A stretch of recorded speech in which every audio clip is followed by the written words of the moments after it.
Non mais attendez les fans de Marvel, là, vous êtes tous pris pour la Mia Khalifa de la grande époque, à être à cheval sur l'anguille comme ça, là, enfin, je parle évidemment des 2-3 fans les plus littéralement hardcore, ceux qui se plaignent que le paquet de Namor a été gommé dans son petit moule bit par une équipe d'artistes des effets spéciaux Marvel qui ont dû se taper un petit ascenseur émotionnel en voyant que, yes, on travaille sur Black Panther 2, oui, mais on a été assigné à la Team Tub. Hein. Bon, allez sur des sites spécialisés, si c'est pas Namor, mais Brakmar que vous voulez, hein, c'est un mutant.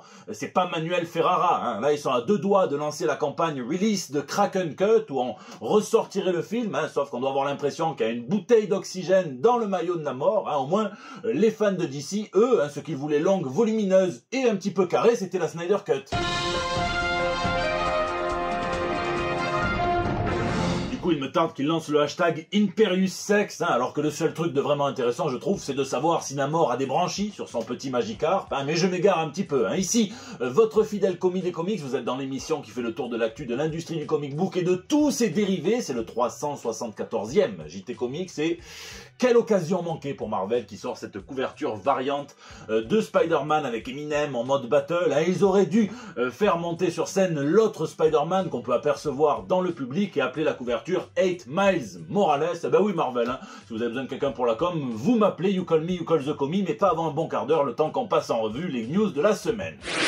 Manarafal, c'est l'un des grands maîtres italiens de la BD, pas seulement de la BD pornographique, il est toujours bon de le rappeler. Milo Manara s'est retrouvé malgré lui au milieu d'un drama Twitter impliquant le nouveau boss Elon Musk qui a fait revenir Donald Trump sur la plateforme à grands coups de sondage et de mèmes, notamment un où il utilise une illustration de l'artiste qu'il avait faite à la base pour illustrer les contes libertins de Jean de La Fontaine, où la seule morale qu'il y a, c'est prenez donc la peine dès que vous le pouvez, car il est bon de ken quand on peut ken en paix. Bon, je vais pas vous faire un dessin, puisque de toute façon, je pourrais jamais faire mieux que Manara. L'idée, c'est que c'est dur d'être pieux avec le pieux tout dur, et Musk sous-entend que Trump ne pourra pas résister à son néo-Twitter, hein, et Manara remixe ça assez intelligemment en disant que la tentation, c'est plutôt la crypto-monnaie plébiscitée par Elon Musk, et celui qui se demande s'il doit y résister ou non, c'est son avocat. Hein, est-ce qu'il devrait peut-être lui réclamer 44 milliards de dollars, dit-il, pour racheter Twitter et en confier les rênes à quelqu'un d'autre. On connaissait le déclic et voici des claques. Mot compte triple. Comment ça, moi j'ai pas le droit d'utiliser les mots hey et WC au Scrabble alors que je vois apparaître plein d'articles en disant que le mot popularisé par Miss Marvel, Embiggen, qui veut dire agrandir, hein, dont elle se sert pour qualifier ses pouvoirs, hein, est officiellement rentré sur la liste des mots autorisés dans ce plus vieux jeu de mots, hein, toujours plus agréable que le bon néné de ton oncle qui passe te voir le 5 janvier encore bourré du réveillon. Et c'est marrant de voir comment la langue est vivante, comment elle s'étend, comment elle coule, on dirait celle de Venom, puisque si le mot a effectivement été rendu grandement populaire par Kamala Khan, eh bien, il est originaire d'un autre mastodonte de la pop culture américaine, les Simpsons, un épisode qui date de 1996, hein, donc le fondateur de Springfield, qui ont fait la devise de la vie, le Noble Spirit Embiggens the Smallest Man, donc un esprit noble engrandi, hein, pour retranscrire l'étrangeté du néologisme, hein, le plus petit des hommes, et il a fallu 22 ans pour que ça soit ajouté officiellement au dictionnaire, et donc 26 ans pour que ça soit officiellement accepté au Scrabble, et c'est encore plus lent que l'Académie française. Et encore plus marrant, c'est que la créatrice de cette Miss Marvel 2.0, J. Willow Wilson, a déclaré que ses parents ne la laissaient pas regarder la télévision, et que la première fois qu'elle a rencontré ce mot, c'était au niveau informatique, lorsqu'elle essayait d'agrandir un fichier JPEG, hein, donc vraiment, il n'y a pas que dans les French Kiss que la langue est en mouvement, surtout qu'on n'est pas à l'abri d'apprendre que le mot a en fait été inventé par un mec à la fois poète et acteur porno dans un vieux gonzo de 1991. Folle rumeur. Bon, dans l'actu ciné de la semaine, c'est pas le plus important, mais impossible de ne pas parler de Black Panther, qui continue de cartonner, qui a dépassé le demi-milliard de recettes, hein, vous remarquez comme c'est présenté de façon un petit peu fourbe, bien gonflé, hein, puisque si votre gosse se ramène en disant qu'il a eu un bon demi 20 sur 20 en interro de maths, hein, bah vous savez que lui il ira loin, hein, c'est comme si un toubib venait vous dire que vous avez une demi-excellente santé pour vous annoncer que vous avez un cancer, c'est pas ouf. Vu le succès, les gens veulent toujours plus, et on a parlé au producteur Nate Moore d'une édition augmentée du film qui pourrait ressortir, hein, j'ai envie de dire lâchez-nous les films en DLC, perso j'en veux pas trop, et d'ailleurs il a eu la bonne réponse, hein, puisqu'il dit non, il y a d'autres façons de sortir les scènes additionnelles qui ont été montées, hein, évidemment ça s'appelle les bonus sur un DVD, sur un Blu-ray, sur une VHS. Certains en veulent encore plus et souhaitent lire le script originel du film Black Panther 2 qui ne devait pas s'appeler Wakanda Forever à la base, hein, ça c'était gardé pour le 3e opus puisque ce titre sonnait comme définitif, et donc le script avant qu'on apprenne la mort de Chadwick Boseman, donc qui devait traiter sur 300 pages quand même, hein. On est dans les 5 heures de film, si jamais on fait tout ce qu'il y a dedans, hein, donc de la frustration de T'Challa d'avoir été blippé par Thanos. Puis il nous lâche des petites infos, hein, en nous disant qui a été envisagé pour remplacer la Panthère Noire à la base, hein. Alors attention, vous allez voter, hein. Donc là on n'est plus dans le JT Comics, on est dans la Star Academy, hein. 1, c'est M'Baku, hein, qui a été envisagé. 2, c'est Nakia, qui aurait été une très très bonne candidate, et puis c'est grâce aux comics notamment, hein, qu'ils ont préféré naturellement donner le manteau à Shuri, hein, puisque elle a été la Black Panther, hein, notamment dans le run de Reginald Hudlin. Donc ils se sont dit que ça serait son périple du héros qu'il serait le plus intéressant d'explorer, hein. Puis alors, autre adaptation directe des comics, le personnage de Silk, hein, puisque ça fait partie de news dont on entendait parler depuis un petit moment, mais là c'est officiel, hein. Sony et donc Marvel derrière ont trouvé un accord avec MGM et Amazon Prime pour distribuer, inaugurer avec le personnage de Silk, hein, donc une batterie de séries en prise de vue réelle sur les personnages du vaste univers du tisseur de chez Sony, sans le tisseur principal, Peter Parker, hein, tu connais. Cindy Moon, elle est créée au début des années 2010 par Humberto Ramos et Dan Slott, et donc elle est mordue par la même araignée que Peter Parker, et puis elle est entraînée et enfermée par son mentor Ezekiel pour la protéger de Morlun. Donc ça, c'est 2 personnages dont on va pouvoir se servir pour aborder l'aspect plus mystique, l'aspect totémique des pouvoirs arachnoïdes, hein. Ça va s'appeler Spider Society, c'est le nom de cette société secrète qui protège les individus arachnoïdes, hein, dont Morlun est un des chasseurs. Les rumeurs disent que Morlun et Ezekiel pourraient apparaître dans le film de Madame Web, peut-être même fusionnés, donc on peut être sûr que l'univers de Sony vient puiser dans le run de Straczynski et de Romita Junior, et c'est tant mieux. Puis on arrive enfin au principal, à l'important, au charnu, hein, puisque la rumeur qui me met en joie, la rumeur folle, celle qui est extrapolée par internet, évidemment, c'est Daniel RPK qui nous la donne, hein, soi-disant, le film Thunderbolts mettrait en scène comme antagoniste un Superman maléfique, hein. Alors évidemment que nous on pense tous à Sentry, Robert Reynolds, un personnage dont la puissance est immense, hein, et elle est contrebalancée par sa maladie mentale, puisqu'il il a un trouble dissociatif de la personnalité, il est persuadé d'avoir tué sa femme, hein, il est persuadé que c'est une action de son pire ennemi, un ennemi qui est en lui en fait, The Void. Depuis sa naissance, on nous a fait croire que c'était un personnage créé puis oublié à l'âge d'argent par Stan Lee, hein, ça c'est Paul Jenkins et Jay Lee qui l'ont inventé, jusqu'à son évolution dans les comics, tout est intéressant, hein, lisez-le. Alors évidemment, ça pourrait être tout à fait faux, hein, c'est à prendre avec des pincettes, un petit peu comme quand mon beau-frère dit à ma sœur qui rentre d'une réunion de travail à 1h30 du matin, alors qu'on sait tous qu'il est chômeur, hein, qu'il a du rouge à lèvres plein sur le Charles Xavier, hein, entre ça et ses MST, sa tub, on dirait un mauvais cosplay du Joker. Mais si c'est vrai, alors c'est à prendre carrément comme une grosse claque dans la gueule, un petit peu comme la bombe que le film doit lâcher sur le MCU, ce que promet David Harbour dans une interview, et bon, je vous laisse me dire dans les commentaires ce que vous en pensez, si vous espérez que c'est vrai, croisons sur tous les doigts pour qu'il lui rende honneur à la Namor.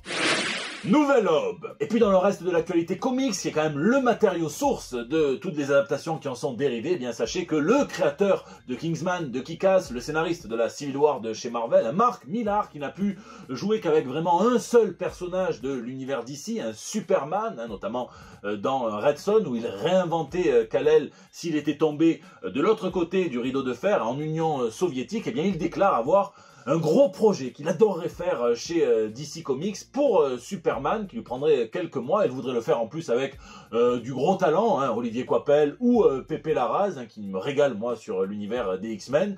J'espère que ça a fait se dresser 2-3 oreilles chez DC Comics. Allez, Jim Lee, tu colles Mark Millar et puis ça passe. Et puis le comic Cosmic Ghost Rider va avoir droit à sa toute première série régulière par Stephanie Phillips et Juan Cabal, hein, sur la base du héros rangé qui doit retourner au charbon, hein, puisque le Cosmic Ghost Rider n'est plus, hein, je vous rappelle que Frank Castle avait, à la fin du monde, pactisé avec le diable et en plus pactisé avec Galactus pour devenir son héros, et que ça l'avait rendu complètement taré. Et bien là, il s'est rangé, sa vie de Ghost Rider, elle est complètement derrière lui, sauf que, eh bien, il est rattrapé par un mercenaire sans pitié, un tueur en série, le Cosmic Ghost Rider, donc il va devoir affronter son pire ennemi, à savoir lui-même. Ça promet quelques scènes absurdes, comme on les aime beaucoup avec lui, hein. Et puis alors attention, Marvel a présenté toute une nouvelle série de Funko Pop, hein, puisque Mr. Sinister, hein, va jouer encore avec les gènes, en espérant que ce soit pas trop un malaise pour nous de le lire, hein. L'event Sins of Sinister va présenter de nouvelles chimères, de nouveaux personnages, hein, notamment des mélanges de mutants, hein, par exemple cette Wolverine et Nightcrawler, Diablo, ce Captain America qui aurait été corrompu par l'influence de Sinister, donc là c'est le véritable book de l'Amérique. Vous avez plein d'autres designs pour cette histoire qui promet d'être sur la même temporalité que Hoxpox, à savoir le présent, A+10 à plus 100 et à plus 1000 ans, hein, ça va être un beau bordel. Et puis bon, ben, Donny Cates va quitter l'écriture du titre de la série Hulk, hein, pour laisser ça à Ryan Ottley, qui était chargé de dessiner aussi. Le numéro 12 sera intégralement réalisé par Ottley, il doit s'occuper de lui. Mais attention, il promet d'avoir concocté avec l'éditeur en chef de chez Marvel un gros projet avec lequel il reviendra bientôt. En attendant, on va découvrir Hulk sur une planète paradisiaque, hein, dont il est le roi, mais évidemment, hein, ça, le côté le plus vert sombre de sa personnalité va lui jouer des tours, comme d'habitude. Et puis chez DC, on fait le point, un point classique, puisque c'est le point de départ idéal pour les nouveaux lecteurs, celui de 2023, avec une vingtaine de titres, hein, on appelle ça Dawn of DC, l'aube de DC, la lumière revient, hein, puisque ça va naître de 2 événements, hein, donc Dark Crisis et Lazarus Planet. On nous promet 20 titres, on nous promet de forger un héros à la fois, et ça nous occupera pendant toute l'année 2023. Alors c'est un petit peu bancal, puisque vous avez certains titres qui ont déjà été annoncés, le Superboy notamment, beaucoup de titres sur Superman qui va revenir. On nous montre des couvertures qui sont pas terminées, on nous montre carrément la prochaine série sur le Penguin de Tom King. Le titre est provisoire, c'est assez bizarre, mais je veux bien être plein de bienveillance pour accueillir cet événement de chez DC qui va laisser place à la lumière, on l'espère. Et puis en février, les comics et les films se mélangent un petit peu plus, puisque à l'occasion d'un one-shot de Shazam, vous avez plein d'acteurs qui vont coécrire des histoires sur le personnage, à savoir notamment Zachary Levi directement, donc l'acteur qui l'incarne au cinéma. Vous avez aussi le scénariste du film, Henry Gayden, qui va écrire son histoire. Des scénaristes purement comics également, hein, c'est une belle hybridation qu'il faudra juger sur page. Et puis alors l'éditeur Volt Comics a annoncé encore toute une salve de titres, notamment des titres qui développent des univers déjà établis, et c'est ça que j'aime beaucoup, notamment l'univers de Barbaric ou l'univers de Money Shot qu'on a publié en français chez Comics Initiative. Donc ça c'est vraiment cool quand un éditeur a le pouvoir de faire ce qu'il veut. Lisez, lisez, lisez cette semaine. D'abord, je tiens à remercier Jérémy qui m'avait demandé une adresse.